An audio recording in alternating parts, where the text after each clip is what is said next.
தளபதி round முடிஞ்சதுக்கப்புறம் அபிஷேகாவிற்கு சைந்தவி அவர்கள் பரிசு குடுத்துருக்காங்க அப்படிங்கிற தகவல் தான் சமீபத்தில வெளியாகியிருக்கு. அது என்ன பரிசு? என்ன நடந்திருக்கு? அப்படிங்கிறது தான் இந்த ஒரு வீடியோல நம்ம பார்க்க போறோம். சரிகமபா ஜூனியர் சீசன் 5 ரொம்பவே சூப்பரா போய்க்கிட்டு இருக்கு அப்படின்னு தான் சொல்லணும். அதுலயும் கடந்த வாரம் தளபதி ரவுண்ட் நடந்திருந்துச்சு.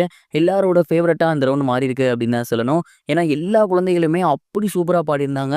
அதுலயும் குறிப்பா அபிஷேகா இருக்காங்க இல்லையா? இந்த சீசனோட செல்ல குழந்தை அப்படின்னே சொல்லணும். அந்த அளவுக்கு வந்து அவங்க எல்லா பாட்டையும் சூப்பரா பாடி ரசிகர்கள்ட்டேருந்தும் சரி, வந்திருக்கக்கூடிய சீஃப் கெஸ்ட்டேருந்தும் சரி, ஜட்ஜஸ்ட்டேருந்தும் சரி, பயங்கரமான ஒரு பாராட்டுக்கள பெற்று வந்துட்டு இருக்காங்க.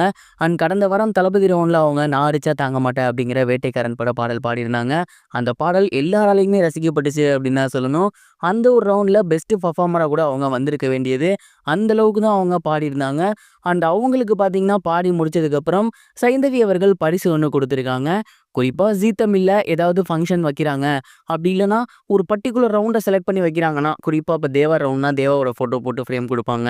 அந்த மாரி ஒவ்வொருத்தருக்கும் நடக்கும் இல்லையா? ஸோ இது விஜய் சாரோட ரவுண்ட் அப்படிங்கிறதுனால, அவங்களுக்கு விஜய் சாரோட ஃபோட்டோ போட்ட ஃப்ரேம் பரிசா குடுத்துட்டு இருக்காங்க.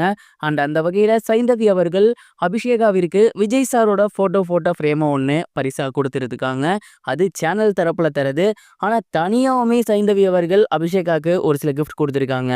ஆன் த கேமரா இல்லாம ஆஃப் த கேமரா செட்ல எல்லாரும் பேசி சிரிச்சு விளையாடுறது, ஃபன் பண்றது, அவங்களுக்கு புடிச்ச விஷயங்கள் கேட்கறதுன்னு இருக்கும் இல்லையா? அப்படி சைந்தவி அவர்கள் அபிஷேகாட்ட "உனக்கு ரொம்ப பிடிச்ச விஷயம் எது? இல்ல ஏதாவது விளையாட்டு பொருள் வேணுமா?" அப்படிங்கிற மாரி கேட்டிருக்காங்க. அண்ட் அப்ப சைந்தவி அவர்கள் கிட்ட அபிஷேகா ஒரு சில விளையாட்டு பொருட்கள் நேம் சொல்லியிருக்காங்க. அண்ட் அந்த ஒரு விஷயத்த சைந்தவி அவர்கள் அபிஷேகாக்கு வாங்கி கொடுத்திருக்காங்க. இது முழுக்க முழுக்க அவங்க பர்சனலா அபிஷேகாக்குன்னு கொடுத்த கிஃப்ட். இந்த ஒரு கிஃப்ட்ட கண்டிப்பா அபிஷேகா கொஞ்சம் கூட எதிர்பார்த்திருக்கவே மாட்டாங்க அப்படின்னு தான் சொல்லணும். அபிஷேகா அவர்கள் இதே மாரி நல்லபடியா பாடுனா இந்த சீசனோட டைட்டில் வின்னரா வருவாங்க அப்படிங்கிற மாரி தான் நான் நினைக்கிறேன். நீங்க என்ன நினைக்கிறீங்க? உங்களோட தாட் என்ன? கமெண்ட் பாக்ஸ்ல ஷேர் பண்ணுங்க. இது ஒரு புறம் இருக்க, பிரபல இயக்குனரான ராஜகுமாரன் அவர்கள் சமீப காலமாகவே சோசியல் மீடியால மற்ற நடிகர்கள பத்தியும், தயாரிப்பாளர்கள பத்தியும் அவதூறா பேசி வந்துட்டு இருக்காரு. அந்த வகையில சமீபத்தில பிரபல இயக்குனரான ஆமீர் அவர்கள, அவர் வந்து நல்ல ஒரு படைப்பாளினே கிடையாது அப்படிங்கிற மாரி சொல்லியிருந்தாரு. குறிப்பா பருத்தி வீரன் படத்த குடும்பத்தோட உட்காந்து பார்க்க முடியாது அப்படிங்கிற மாரியும் சொல்லியிருந்தாரு. அண்ட் இந்த ஒரு விஷயத்த அமீர் அவர்கள்ட்ட கேட்கும்போது, ராஜகுமாரன் அவர்களுக்கு மனநலம் பாதிக்கப்பட்டுருச்சு அப்படிங்கிற மாரி சொல்லியிருந்தாரு. அண்ட் இந்த ஒரு விஷயத்துக்கு ராஜகுமாரன் அவர்கள் மறுபடியும் ஒரு பதில் அளிச்சிருக்காரு. இந்த ஒரு விஷயத்த நான் வேற யார்ட்டயாவது நீங்க போய் கேட்டீங்கன்னா, ஏன் நான் சசிகுமார வந்து விமர்சனம் பண்ணியிருந்தா கூட, சசிகுமார் அவர்கள் இந்த மாதிரியான ஒரு வார்த்தைய சொல்லியிருக்க மாட்டாங்க. அதுதான் சசிகுமாரோட பெருந்தன்மை.